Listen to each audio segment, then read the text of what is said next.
Hello guys, welcome to another video of volume and profit analysis. It's the last video for this chapter. So in this chapter we are covering the topic margin of safety. It's a very important concept. Margin of safety and shortcut it is called MOS, margin of safety. So it's a very important concept. So यसलाई राम्रोसँग हेरौँ. धेरै simple छ, गाह्रो पोर्सनहरू अब हाम्रो सकिसक्यो. यसलाई यो सिम्पल पोर्सनलाई हामी यसलाई कसरी कभर गर्छौँ भन्ने कुरा हो. मानौँ मेरो एउटा बिस्किट कम्पनी छ. मेरो अझै बिस्किट कम्पनी है. त्यो बिस्किटलाई म कतिमा बेच्छु? 20 रुपिसमा. सेलिङ प्राइस त्यसको 20 छ र त्यसलाई बनाउने मेरो भेरिएबल कस्ट मेटेरियल लेबरको मेरो कस्ट पर्छ 15. सो एउटा बिस्कुटबाट म कन्ट्रिब्युसन कति कमाइरहेको छु? 5 rupees. It's a profit. Contribution is a type of profit है, before variable cost, before fix cost. So fix cost मैले कम्पनीको भाडासाडा, फ्याक्ट्रीको भाडा, रेन्ट, डेप्रिसिएसन, स्यालेरी मिलाएर 15,000 तिर्नुपर्छ है. 15,000 तिर्नुपर्छ भनेपछि अब मेरो पहिलो प्रश्न दिमागमा के जाने भन्दाखेरि मैले कमसेकम यो साल होइन अथवा यो इयर, यो मन्थ कति बेच्नुपर्ने? म इयरली डाटा लिएँ, मानौँ यो इयरली डाटा हो, एनुअल डाटा हो यो. सो कमसेकम यो साल मैले कति बिस्किट बेच्नुपर्छ जसले गर्दा म आफ्नो नो प्रफिट नो लस सिचुएसनमा आउन सक्छु, कमसेकम बिजनेसमा सर्भाइभ गर्न सक्छु. सिम्पल कुरा. सो मैले असुल गर्नुपर्ने एउटा बिस्कुटबाट म कति कमाउँछु? 5 रुपियाँ. एउटा बिस्कुटबाट म कति कमाउँछु? 5 रुपियाँ. र मैले रिकभर गर्नुपर्ने एमाउन्ट कति हो? मेरो खर्च कति लागिरहेको छ? 15,000. सो एउटा बिस्कुट म 20मा बेच्छु, 15 रुपियाँ मेरो खर्च आइहाल्छ त्यसमा. सो एउटा बिस्कुटबाट म कति कमाइरहेको छु? 5 रुपिस. सो 5 रुपिस कमाइरहेको छु भनेपछि र एउटा बिस्कुटबाट 5 रुपिस कमाउँछु, मैले टोटलमा कति कमाउनु पर्ने छ? 15,000 त कमाउनु पर्ने छ. यो 15,000 कमाएन भने त मैले त्यसको भाडा तिर्न सक्दैन नि म फेरि आफ्नो अफिसको. सो त्यसको लागि फर्स्ट हाम्रो काम भनेको ब्रेक इभन पोइन्ट निकाल्ने. सो ब्रेक इभन पोइन्ट म युनिट्समा निकाल्दैछु अहिले. ब्रेक इभन पोइन्ट युनिट्समा ब्रेक इभनले भन्छ fix cost upon contribution margin per unit. यो फर्मुला कसरी आयो तिमीलाई मैले अलरेडी भनिसकेको छु. म्याथमेटिकली प्रुफ चाहिँ दिएन मैले यसको, तर तिमीलाई रिजनेबली लजिकली दिएँ. म्याथमेटिकली मार्क्स हो भने त्यो पनि दिन सकिन्थ्यो, म्याथमेटिकल चाहिँ दिएन, खालि कन्फ्युज किन गर्ने भनेर. So fix cost contribution margin, fix cost कति असुल गर्नुपर्ने? 15,000. एउटा बिस्कुटबाट म कति कमाइरहेको छु? 5 रुपियाँ. त कमसेकम कति बिस्कुट बेच्नु पऱ्यो मैले? 3,000 बिस्कुट बेच्नु पऱ्यो. त एउटा बिस्कुटबाट 5 रुपियाँ कमाउँछु भने चाहिँ 3,000 बिस्कुटबाट कति कमाउनु हुन्छ? 15,000. सो मेरो 15,000 यो असुल भइहाल्छ, समझमा. So this is called break even point. So business खोल्दाखेरि सुरुमा सोच्नुपर्ने कुरा हाम्रो यो, कमसेकम मिनिमम सेल्स हामीले कति गर्नुपर्ने छ? Break even point means minimum amount of sales, जसले गर्दा तिमीहरूको अल कस्ट रिकभर होस्. त्यो फिक्स कस्ट पनि रिकभर होस्, भेरिएबल कस्ट पनि रिकभर होस् है, लस नहोस्. त्यसलाई नै हामी भन्छौँ मिनिमम क्वान्टिटी. जो ब्रेक इभन पोइन्टले हामीलाई बताउँछ कुनै पनि बिजनेस खोल्दाखेरि यो एनालाइसिस गर्नु होला. त्यसले गर्दा तपाईँको आफ्नो टार्गेट फिक्स्ड हुन्छ. यो त मैले अलरेडी पढाइसकेको थिएँ. त्यसपछि अब नेक्स्ट क्वेसन भनेको चाहिँ मार्जिन अफ सेफ्टी भनेको के त? अब मलाई ध्यान दिएर हेर्नुहोस्. मानौँ एउटा यो मैले डायग्राम बनाएँ. This is diagram. सो यो डायग्राममा राम्रोसँग हेर्नु होला. अब यहाँ एक बिस्किट, 2 बिस्किट, 3 बिस्किट, 4 बिस्किट गर्दै गर्दै हामी बिस्किट बेच्दै गर्छौँ. त कमसेकम हामीले मानौँ यो साल हामीले 8,000 बिस्किट बेचेँ. कति बिस्किट बेचेँ हामीले योपालि? 8,000 बिस्किट बेचेँ. 8,000 बिस्किट बेचेँ. सो 3,000 बिस्किट यता कता पड्ला है? यता कति? 3,000 बिस्किट यता पड्ला. दिस इज 3,000 बिस्किट हो. सो टोटल बिस्कुट हामीले कति बेचेँ? यो टोटल हो. टोटल बिस्कुट कति बेचेँ हामीले? 8,000. यो 3,000 बिस्कुट भनेको के? हाम्रो बिइपी है. यो 3,000 भन्दा तपाईँहरूले कम बेच्नुभयो भने चाहिँ तपाईँहरू सेफ जोनमा हुनुहुन्छ कि डेन्जर जोनमा हुनुहुन्छ? अभियसली डेन्जर जोनमा हुनुहुन्छ. दिस इज डेन्जर जोन है. जस किन चाहिँ 3,000 भन्दा कम बिस्किट बेच्नुभयो भने त तपाईँहरू लसमा गइहाल्नु भयो नि, होइन र? सो लसमा जानुभयो. So this is danger John. तर 3,000 बिस्कुट बेच्नुभयो अथवा 3,000 भन्दा माथि बिस्कुट बेच्नुभयो, यो डेन्जर जोन हो कि सेफ जोन हो? This is safe zone. So this zone is known as margin of safety. This zone, यो सबै जोन तिम्रो के हो? मार्जिन अफ सेफ्टी हो है. So margin of, this is called margin of safety. त सेफ छौ यो जोनमा. ब्रेक इभन भन्दा माथि बेच्नु भनेको त तिमीहरू सेफ्टी छौ, सेफ छौ. सो ब्रेक इभन पोइन्ट भन्दा माथि 1 युनिट पनि माथि बेच्नुहुन्छ भने चाहिँ that is margin of safety. So यसको डेफिनेसन बनाउनुहोस्. त यही हो कन्सेप्ट, सकिने हाल्यो यो च्याप्टर.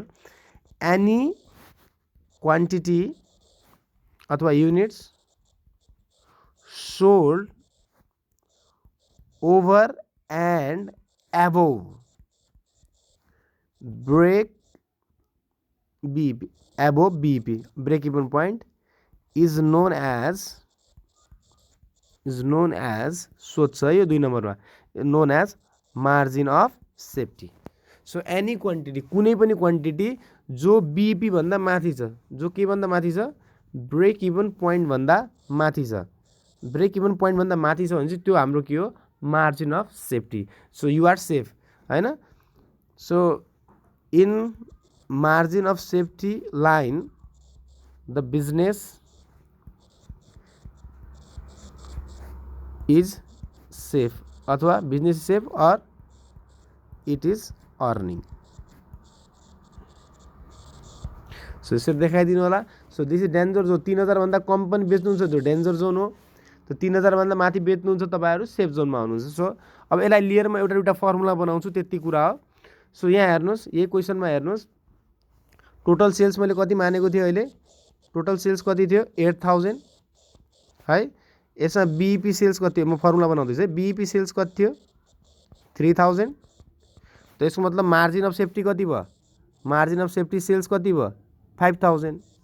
सो यो दुईटा जोडेर जहिले पनि माथिको टोटल सेल बन्छ। सो ब्रेक इभन पोइन्ट 3000 हो भने चाहिँ 3000 भन्दा माथि कति छ 5000। सो 5000 के हो तपाईहरुको मार्जिन अफ सेफ्टी। त यो दुईटा जोडेर 8000 बन्छ। ल फर्मुला बनाउँछु। यसको मतलब के फर्मुला हुने भयो, BEP sales plus margin of safety equals to total sales. एउटा फर्मुला यो भयो सही। So BEP plus margin of safety equals total sales. अब के फर्मुला भन्छु यसलाई, फर्मुलै होइन वास्तवमा। अब बुकमा डाइरेक्टली पढाइदियो तिमीलाई फर्मुला जस्तो लाग्छ, फर्मुला होइन। पहिलो फर्मुला यो भयो। दोस्रो फर्मुला मलाई यसलाई रेसियोमा चाहियो, पर्सेन्टेजमा चाहियो है। सो यसमा पहिलो रेसियोलाई भन्छु, यो 3000 8000 को कति पर्सेन्ट हो, 3000 8000 को कति पर्सेन्ट हो क्याल्कुलेसनमा निकाल्नुस्। 3 डिवाइडेड बाई 8 37.5% कति आयो 37.5%। यसलाई भन्छौँ हामी बीईपी रेसियो, यसलाई भन्छौँ हामी बीईपी रेसियो। दोस्रो फर्मुला बीईपी रेसियो कसरी निकल्छ, so BEP upon total sales, BEP upon total sales. सो बीईपी कति छ हाम्रो 3000, चाहे रुपिसमा हो चाहे युनिट्समा हो, आन्सर सेम नै आउँछ है। तपाईँ युनिट अलि युनिट्समा निकाले मैले, यसलाई रुपिसमा निकाले नि आन्सर सेम नै आउँछ। सो यो आयो 37.5%। रेसियो मिन्स पर्सेन्टेज, अथवा 0.375 भन्दा पनि हुन्छ यसलाई, 0.375। सो अर्को कुन रेसियो आउने भयो, एमओएस रेसियो आउने भयो। यो दोस्रो फर्मुला हो यो। यसलाई पनि पर्सेन्टेजमा भन्नुहोस् त 62.5% आउँछ स्योर हो। किनकि यो दुईटा जोडेपछि 100% आउँछ। यो दुईटा जोडेपछि कति आउँछ 100% आउँछ। यहाँ पेन चेन्ज गरिदिउँ। सो ओके बुझ्नुभयो। सो अर्को चाहिँ हाम्रो एमओएस रेसियो। अब यसलाई के फर्मुला भन्ने, एमओएस रेसियो। एमओएस रेसियो कसरी आउँछ, एमओएस अपन टोटल सेल। इक्जाममा यसरी देखाउनुहोस् या फिर मेरो डायग्रामेटिकली देखाउनुहोस्। यस्तै डायग्रामेटिकल देखाए नि हुन्छ।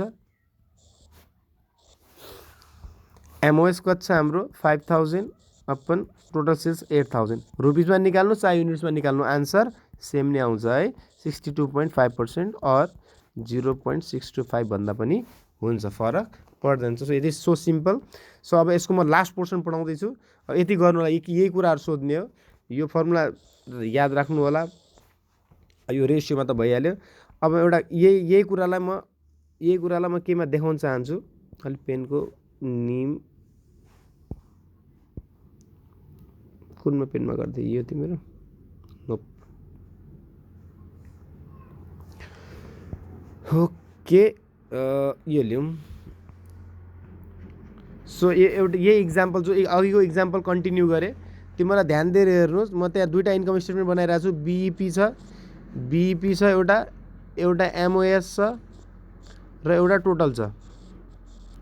बीईपी कति हो 3000, एमओएस कति हो 5000 र टोटल कति हो हाम्रो 8000। इन्कम स्टेटमेन्टमा त बनाउन खोजेको। फर्स्टमा निकाल्नु सेल्स, पेन चेन्ज गरौँ है, सेल्स निकाल्नुहोस्। यसको सेल्स कति छ एट द रेट सायद 20 रुपियाँमा थियो। सो 3,60,000 आयो, यो 1 लाख। सो यो दुईटा जोडेर यहाँ लेखिदियो पनि हुन्छ सिधा, नत्र 8000 इन्टु त्यो गऱ्यो नि केही फरक पर्दैन। किनकि यो दुईटा जोडेर नै टोटल बन्ने हो 1,60,000 बस less variable cost at the rate कति छ भेरिएबल कस्ट 15 छ क्या सो 15 त्यहाँ 45,000 15 5 75 यो दुईटा जोडिदियो भने चाहिँ अथवा या फिर यसले मल्टिप्लाई गरिदिनुहोस् 1,20,000 आउला सायद यो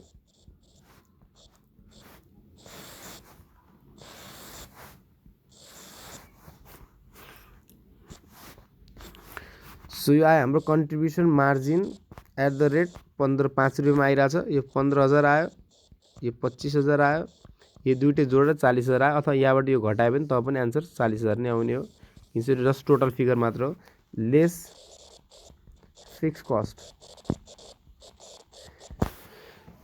है फिक्स कस्ट हाम्रो कति छ क्वेसन माथि हेर्नुहोस् त 15,000 दिए जस्तो मान्छु मैले यो फिक्स कस्ट कति छ हाम्रो 15,000 नै छ सो फिक्स कस्ट कति हो 15,000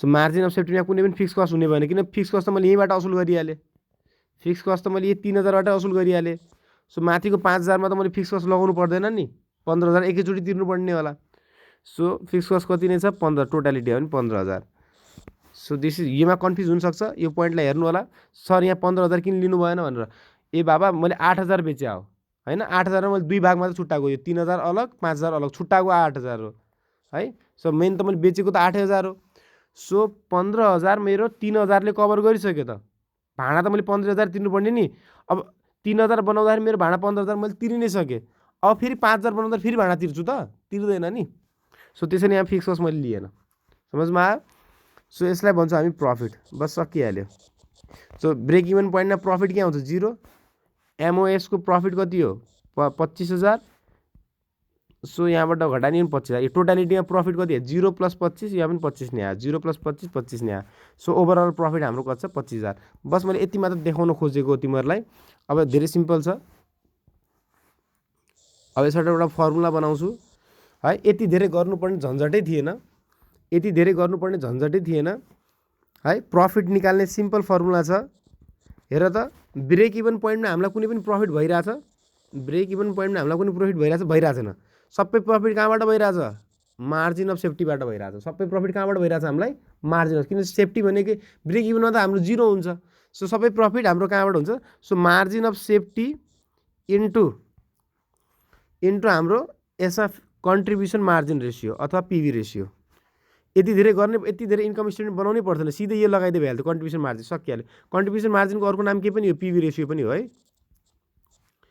यो लगाइदिए सिधै प्रफिट आइहाल्थ्यो हेर त मार्जिन अफ सेफ्टी कति थियो ध्यान दिएर हेर्नुहोस् त मार्जिन अफ सेफ्टी सेल्स कति थियो 1 लाख थियो मार्जिन अफ सेफ्टी भनेको सेल्सलाई जताउँछ है जहिले पनि सेल्सलाई 1 लाख थियो कन्ट्रिब्युसन मार्जिन रेसियो कति थियो हाम्रो 5 रुपियाँ है कन्ट्रिब्युसन मार्जिन रेसियो कसरी निकाल्छौ तिमीहरू कन्ट्रिब्युसन यहाँ तल निकालेर देखाइदिन्छु म कन्ट्रिब्युसन मार्जिन रेसियो कसरी निकाल्यौ 5 रुपियाँ कन्ट्रिब्युसन मार्जिन छ 20 रुपियाँ सेल्स हो त्यो कति आयो 25% आयो अथवा 0.25 सो यसमा 0.25 ले मल्टिप्लाई गर्दा प्रफिट कति आइरहेको थियो 25,000 हेर त माथि चेक गरेर त्यो 25,000 मिल्यो कि मिलेन